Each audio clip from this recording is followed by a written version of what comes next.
പിണറായിയെ പൂജിച്ചാൽ ദുരന്തഫലം. കോൺഗ്രസിലെ തെരുവിലെ കളി അവസാനിപ്പിക്കണം. ആഞ്ഞടിച്ച് രാജ്മോഹൻ ഉണ്ണിത്താൻ.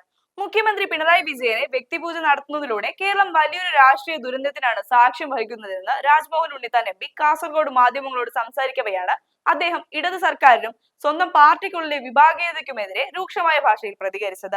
വ്യക്തികളല്ല, മറിച്ച് പാർട്ടിയും സംഘടനയുമാണ് വലുതെന്ന് ഓർമ്മിപ്പിച്ച അദ്ദേഹം ആയിരക്കണക്കിന് ആളുകളെ അണിനിരത്തി തിരുവാതിര കളിച്ചതടക്കമുള്ള നടപടികൾ കടുത്ത വ്യക്തിപൂജയുടെ ഭാഗമാണെന്നും ഇത് ജനാധിപത്യത്തിന് ആപത്താണെന്നും കുറ്റപ്പെടുത്തി.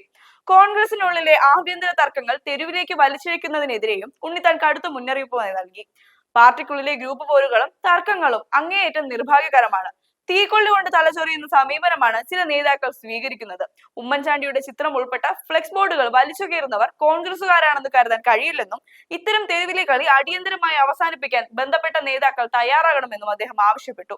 മാത്യു കുഴൽനാടൻ MLA-യുടെ നിലപാടുകളെയും അദ്ദേഹം വിമർശിച്ചു. അടുത്ത മുഖ്യമന്ത്രി സ്ഥാനത്തെക്കുറിച്ച് ഘടകകക്ഷികൾക്ക് അഭിപ്രായം പറയാൻ പൂർണ്ണ അവകാശമുണ്ടെന്ന് ഉണ്ണിത്താൻ വ്യക്തമാക്കി. VD സതീശനോ രമേശ് ചെന്നിത്തലയോ മുഖ്യമന്ത്രിയാകണമെന്ന് ആർക്കും ആഗ്രഹിക്കാം. ഹൈക്കമാൻഡ് ഒരു തീരുമാനമെടുത്തു കഴിഞ്ഞാൽ കോൺഗ്രസിൽ പിന്നീട് എതിർശബ്ദം ഉണ്ടാകില്ല. എന്നാൽ അതുവരെ തുടരുന്ന പോരാട്ടം ഒരിക്കലും തെരുവ് യുദ്ധമായി മാറുന്നത് അംഗീകരിക്കാനാവില്ലെന്നും സംഘടന മര്യാദ പാലിക്കാൻ എല്ലാവരും ബാധ്യസ്ഥരാണെന്നും അദ്ദേഹം കൂട്ടിച്ചേർത്തു.